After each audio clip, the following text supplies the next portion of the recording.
ختم نبوت کو سمجھانا اور سمجھنا انتہائی آسان ہے. میں اس کی 2-4 مثالیں دیتا ہوں. نمبر 1 جو میں نے آیت پڑھی آپ کے سامنے خطبے میں، یہ ہے سورۃ احزاب آیت نمبر 40.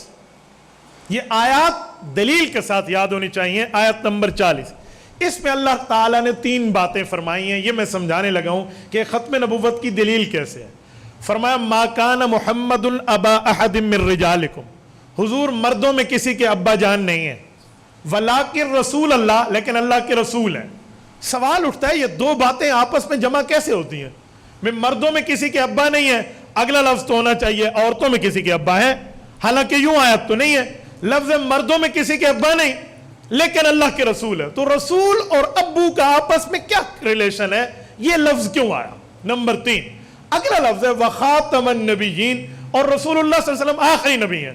تو یہ 3 باتوں کا آپس میں جوڑ، جسے کہتے ہیں ربط الفاظ، ربط آیت، ربط مضمون، یہ سمجھے نا تو تب جا کر بات سمجھ آتی ہے. جسے کہتے ہیں نا ریفرنس ٹو دا کنٹیکسٹ، سیاق و سباق کا معنی سمجھے تب سمجھ آئے گا. یہ 3 باتیں جو اس آیت میں ہیں، اس کا پہلے بیک گراؤنڈ سمجھے. نبی علیہ الصلوۃ والسلام کے بیٹے فوت ہوئے نا، تو مکہ کے کافر خوشی سے شادمانے بجانے لگے. لوگوں کو کہنے لگے کہ دیکھو ان سے ہماری ٹکر تھی، آج ان کے بیٹے فوت ہو گئے تو ایک بات تو طے ہے نا کہ اس کی نسل آگے نہیں بڑھے گی، تو اس کا وقت اور اس کا مذہب کچھ عرصے تک چلے گا اور پھر اس کے بعد سب کچھ خاموش ہو جائے گا. پھر ہمارے بتوں کی جے جے کار ہوگی اور ہمارے بتوں کی باتیں چلیں گی. یہ مکہ کے کافر حضور کے بیٹے کے انتقال پہ کہنے لگے. تو اللہ تعالیٰ نے اس کے رد میں یہ آیت اتاری. فرمایا ما کان محمد ابا احد من رجالکم، حضور پاک علیہ الصلوۃ والسلام مردوں میں کسی کے ابا جان نہیں ہے، یعنی حضور کے بیٹے ابھی مرد کی عمر کو نہیں آئے تھے کہ پہلے انتقال فرما گئے. اگلا لفظ ولیکن رسول اللہ، لیکن اللہ کے رسول ہیں. اس کا جوڑ کیا ہے؟ اس بیک گراؤنڈ میں اس کا جوڑ سمجھو. کافر یہ سمجھ رہا تھا کہ ان کی اولاد نہیں ہے نا بچے، تو اولاد آگے بچے نہیں ہوں گے تو مذہب نہیں چلے گا. رب نے فرمایا ایسا نہیں ہے، ولیکن رسول اللہ، یہ اللہ کے رسول ہیں.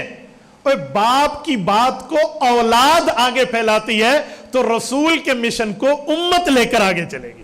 ولیکن رسول اللہ، یہ اللہ کے رسول ہے. اور رسول وہ ہے جس کی جو امت ہے نا وہ بمنزلہ نسل کے ہے، اور نبی بمنزلہ اصل کے ہے. تو اصل کی بات کو روحانی نسل امت آگے لے کر چلے گی. تم کیا سمجھتے ہو ایک والد ہو، اس کے 10 بیٹے ہوں، کب تک جیئیں گے؟ کتنے تک اس کی بات کریں گے؟ حضور تو نبی ہیں اور نبی کی امت تو بڑے دیر تک چلتی ہے. ایک جملہ پورا ہو گیا. اگلا لفظ وخاتم النبیین کا کیا مطلب ہے کہ آخری نبی ہیں؟ یہ ادھر کیوں جوڑا گیا؟ یہ اس کافر کے جلنے میں مزید اللہ تعالیٰ نے تیزی پیدا کرائی ہے. کیوں؟ کافر مکہ کا کہہ سکتا تھا کہ ٹھیک ہے رسول ہیں، رسول کی امت ہوگی، وہ ان کے مشن کو لے کر چلے گی، لیکن رسول کے بعد بھی تو نیا رسول آ سکتا ہے نا. ایک نبی کی نبوت ختم، دوسرے کی شروع، تو ایک وقت آئے گا حضور پاک کی نبوت بھی ختم، پھر نیا نبی آئے گا. رب نے فرمایا جی نہیں، خوش ہونے کی ضرورت نہیں ہے. وخاتم النبیین، یہ آخری نبی ہے، اس کی امت اور اس کی دعوت قیامت تک چلے گی. یہ ان تینوں لفظوں کا آپس میں جوڑ ہے. اگر ہمارے سامنے یہ بیک گراؤنڈ ہوگا ہم آیت کو سمجھا سکیں گے. بیک گراؤنڈ نہیں ہوگا ترجمے پہ 100 اعتراض ہوں گے، بندہ جواب دینے سے قاصر ہوگا. تو اس لیے چند باتیں آپ نوٹ کرتے جائیں، اپنے دماغ میں بٹھاتے جائیں، ہم یوں آیت سمجھائیں. تو قرآن کریم کی آیت نے رسول اللہ صلی اللہ علیہ وسلم کو آخری کہہ دیا.